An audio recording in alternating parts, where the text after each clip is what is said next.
Joe what Martone. happens off the air, I'll tell you what.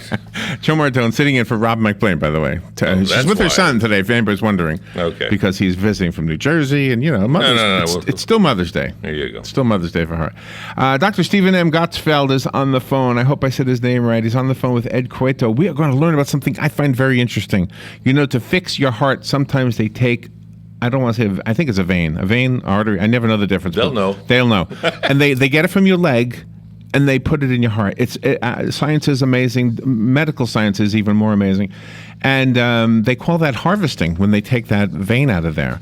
So it's your vein. We're going to find out about that. Dr. Gottesfeld, let me just read a little bit of his bio here. Yeah. He's a cardiac surgical physician assistant and the vice president and board member of the Association of Physician Assistants in Cardiovascular Surgery. And Ed Cueto is a registered nurse, it says, the senior cardiac surgical assistant with MedStar Heart and Vascular Institute at MedStar Washington Hospital Center. We're talking about recognizing those healthcare professionals who have made a difference both in and out of the operating room. They're harvesting heroes for sure. Good morning, Dr. Gottesfeld and Ed. Good morning to both of you. Good morning. Hi, good morning.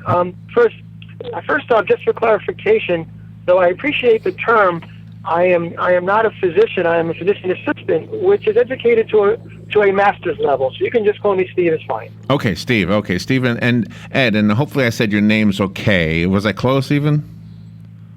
Yes. Good enough. Okay. Oh, good enough. All right. Good enough. So this, how long have we been able to do this? And what does the initials EVH stand for? Okay, basically EVH stands for endoscopic vessel harvesting, and this procedure began about 20 years ago. And it's performed by a physician assistant, a nurse practitioner, a RN first assistant, or a surgical assistant. And basically, it's done during a heart bypass surgery, where you're taking a healthy blood vessel from the patient's leg or the patient or the artery from the patient's arm to bypass those blockages within the heart. Okay, so is there a doctor at the heart and a doctor in the leg, or an assistant? Are there two people working on the patient at the same time?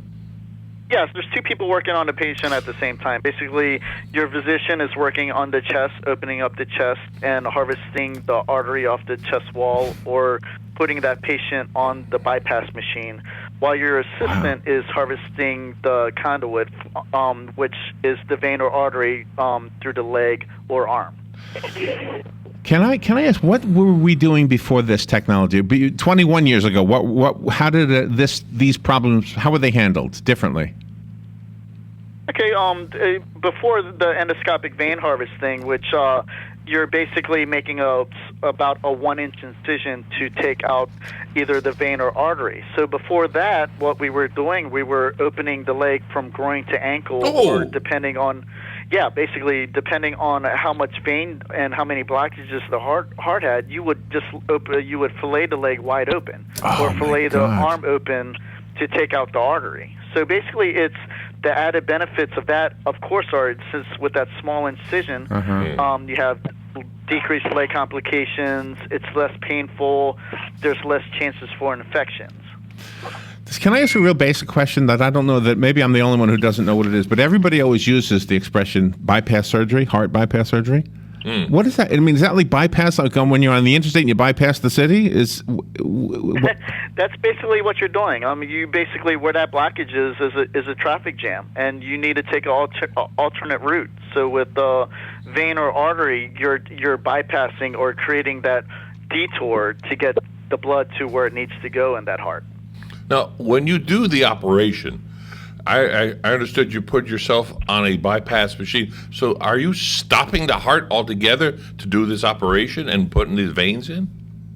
Well, yes, you are stopping the heart, but when you do go on the bypass machine, you are stopping the heart.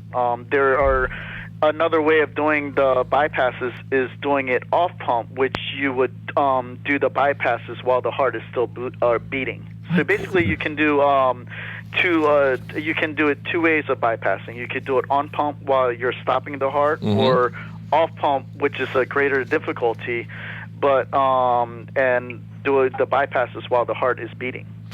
I know this is a short interview, and probably to educate two radio guys about heart bypass surgery, it's going to take longer than 10 minutes. But I know that one of the things you're doing with the radio campaign is to talk about a campaign called Harvesting Heroes.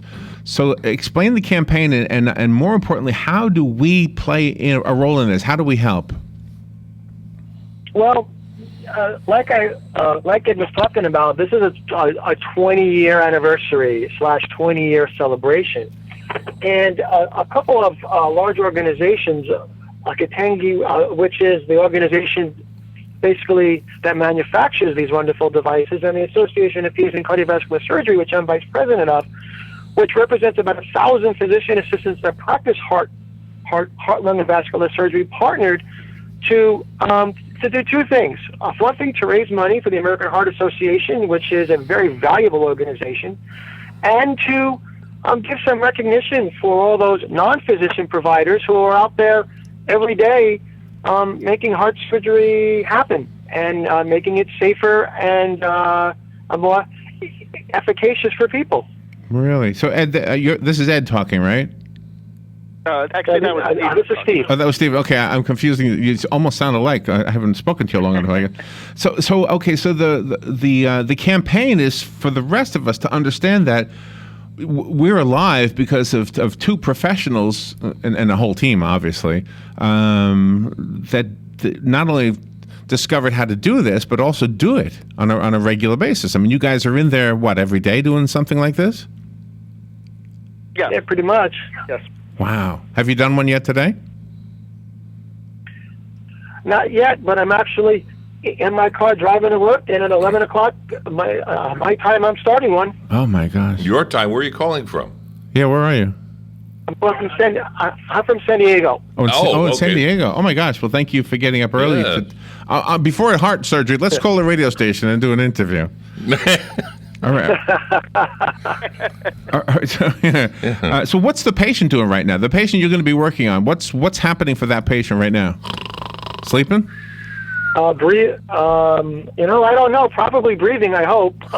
Good. Otherwise, from that, they're getting prepared for surgery, which usually is a prep, a shower, shave.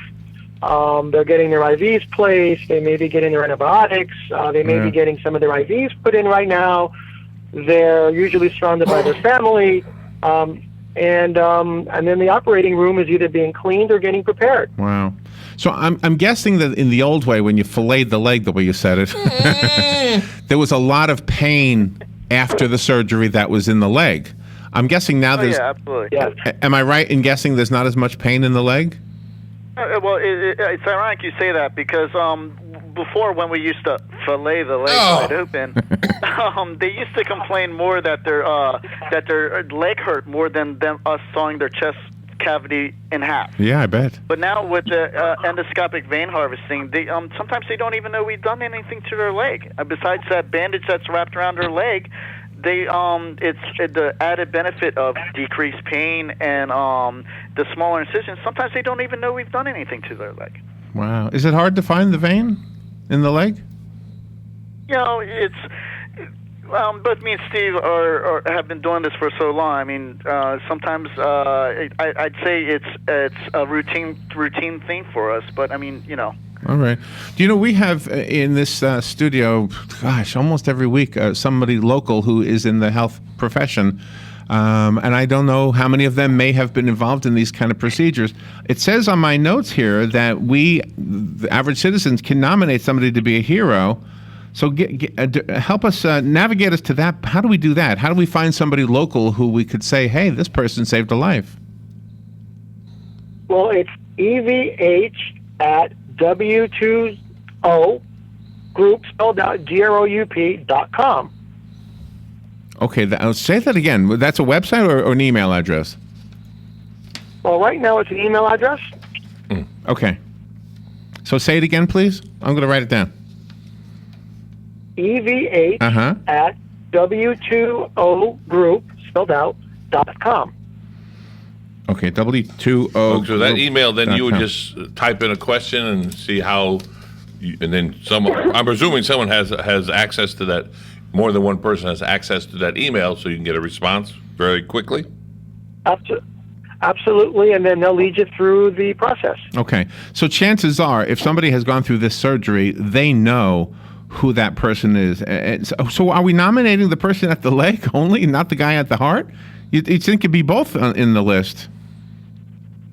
Well, you're nominating the people who have made a difference in your stay, in your life. It could be, I hope it's me, but it may be the nurse, or it may be the aide. This is a very traumatic event for the patients, for their families, and usually somewhere along the line, somebody does something that these people will never forget. It may have been a hug. It may have been a handshake. Okay. It may have been a touch. Before we say goodbye, we've got like 45 seconds. I do have a website here. It's evheroes.com. Is that okay to use that one? EVHheroes.com? I'm sorry. Yeah, you're right. evheroes.com. Do you I think currently that's okay also. Okay. I think currently the site is still working its kinks out. So Okay. you can either email it at evh@w2ogroup.com, and hopefully soon we'll get that website up, evheroes.com. Well, will be up, and you can nominate somebody through that website. Fantastic. Thank you, Stephen and Ed. You're both heroes as far as I'm concerned. Thank you for being on the air with us today, and good luck in the upcoming surgery that you're driving to. Thanks. Thanks for having us on the show. My goodness. All right, we'll be right back. Thank you, John. Fox News Radio, I'm Lillian Wu. Two storm systems are making their way across the nation's midsection, where rough weather's taking aim at the Ohio and Tennessee valleys, as well as parts of Texas. The National Weather Service says almost 24 tornadoes were reported across 5 states yesterday.